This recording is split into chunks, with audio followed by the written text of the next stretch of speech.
What is up, YouTube? And today we have a very quick video on the new Epic 7 update.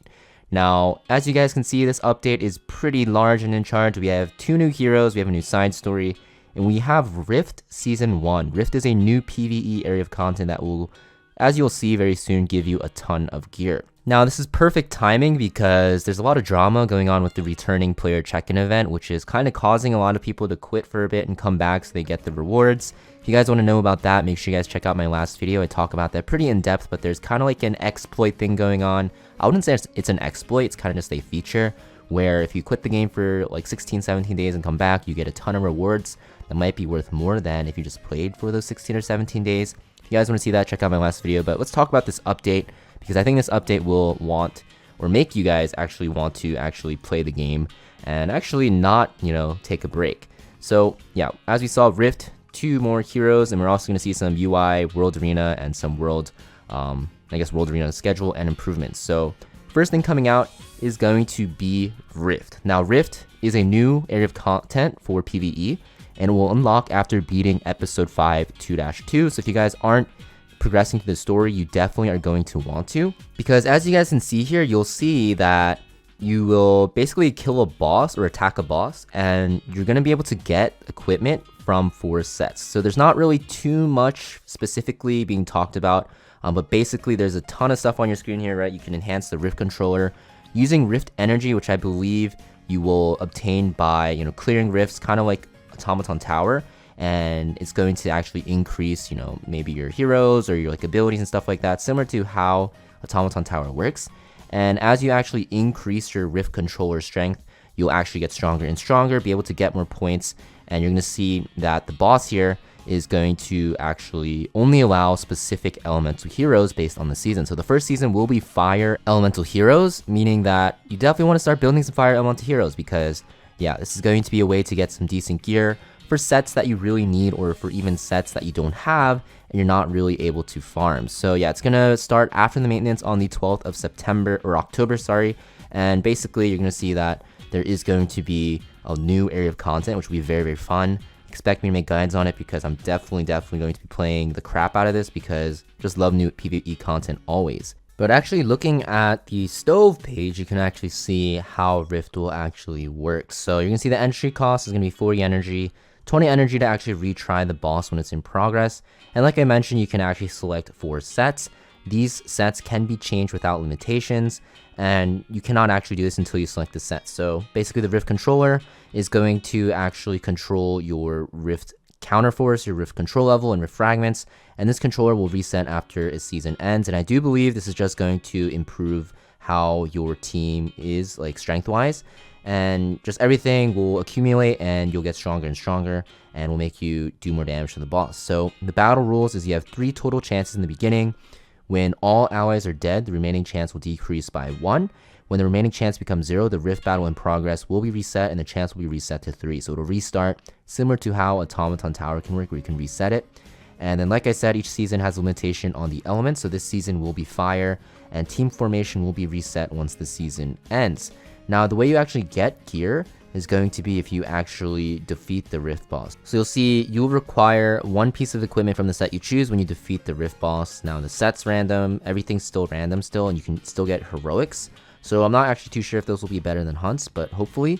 And there's also going to be new Rift exclusive pet skills. So yes, we're going to have to start farming new pets again. We have 1 additional piece of equipment, additional reforged mats, additional lesser charm, and chance to receive double Rift energy and season score upon defeating the Rift boss. So you will have to actually farm another pet. So if you have a lot of pet tickets saved up, you finally have a reason to actually use it. And you're also going to see that basically there's going to be a season reward system where you can get a ton of stuff, and the rewards are pretty nice, right? You got the conversion gems, you got the reforged selection chests, you have the reset equipment reset gem charm thing that you can use to reset your gear, enhances, not really sure what it's called actually, but it's over there because it's recent. And yeah, there's a ton of stuff, so a lot of rewards. Should definitely be excited for this new area of content. Next we have a new ML 5-star hero. We have Abyssal YUFINE, and my god, does her artwork look amazing. Great artwork, guys. 5 reasons to pull, huge reasons. I don't want to talk about it too much in depth, but yeah, I think this is one of the best artworks so far that we've seen in Epic 7. You can see like the shadow in the background here. You can also see her artwork is just very cool. And her big ass sword looks insane as well. And yeah, pretty insane looking unit. I don't know if it's for Halloween or like they themed it around Halloween, but definitely looks like kind of like a Halloween themed unit here. You're also going to see we also get a Fire Warrior in Kane. So Kane will be being released into the game. Don't know if he'll be limited. I highly doubt he's limited because we just had so many limiteds, but he is coming to the game. You're also going to see his artifact, which will be new for Warriors, is when attacking, you'll increase damage dealt by 12%, and with an additional 3% for each debuff inflicted on the enemy up to 24%. Now, the skill kits of these units are not released as of this video's release, but I will be releasing a video talking about them when they do get announced. But we can kind of assume that Kane will be revolved around debuffs. Next, we have the World Arena season starting on the 14th of Saturday. So basically, or 14th of November on Saturday. So basically, preseason will end by that time. So that's when it starts getting serious again because, yeah, their ranking will be there to stay for a long, long time. World Arena is also getting some updates, as you guys can see here. You're not going to be able to see who you're fighting. This doesn't really matter in the lower ranks. But especially in the higher ranks, if you actually get familiar with players and you know who cleaves and you know like what their highest speed opener is, you can actually play around it. Some people actually log this in like Google Sheets or like Microsoft Excel and stuff like that. Like very sweaty players, not me. This is a very good way to actually make sure that every game is kind of like standardized. You're not going to be able to memorize what people actually have in their gear and stuff like that, which is pretty cool.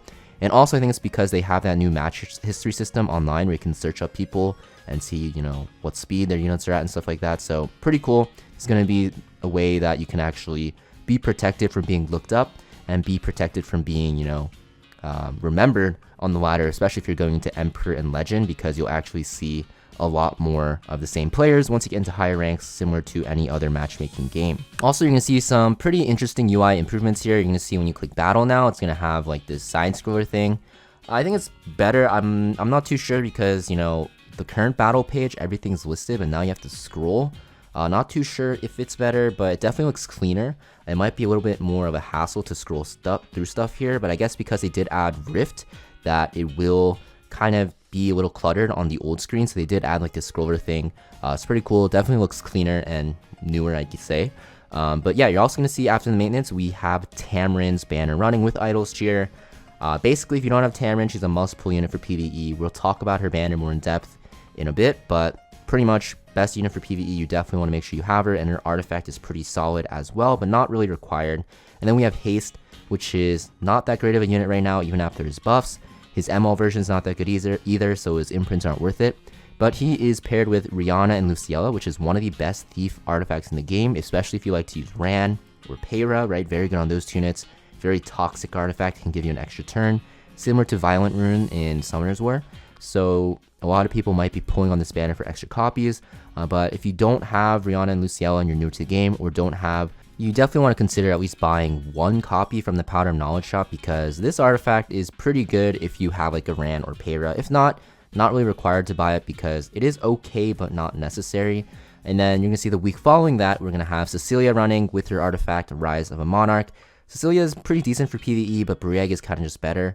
And then alongside Cecilia, we'll have the other fire unit running Kane, which is the new unit, and I believe he's not limited, but he'll be running for 2 weeks because he's new with his artifacts. So yeah, pretty huge update coming to Epic 7, pretty excited. The Mystic rotation will be running on the 26th, so after the current rotation here, ooh, that went by kind of fast, you'll see that Abyssal YUFINE will be available with Bad Cat Armin, who is kind of a niche ML4 star, not that great, but Abyssal YUFINE, we don't really know how she'll be until her kit gets released, but as soon as it does, I'll definitely make a video talking about it and give my opinions on it. So yeah, let me know what you're looking forward to the most. For me, I'm looking forward to Rift for sure. Rift looks pretty cool. As long as it's balanced, you can get a lot of gear. You can see in the background here, you can get Reforge mats and, just like charms as well.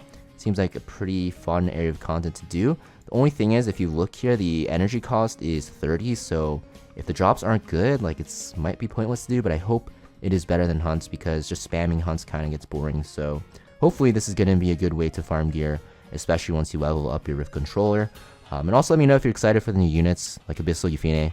Definitely excited for this unit as well. But yeah, that's pretty much for this video. Don't want to talk about it too much, because even though this patch does have some really cool things, such as Abyssal YUFINE and Rift. It's not like the biggest update, it's just going to be like a very cool update because we have new content and new heroes. So yeah, let me know what you think about this patch down below, and I'll see you guys next video.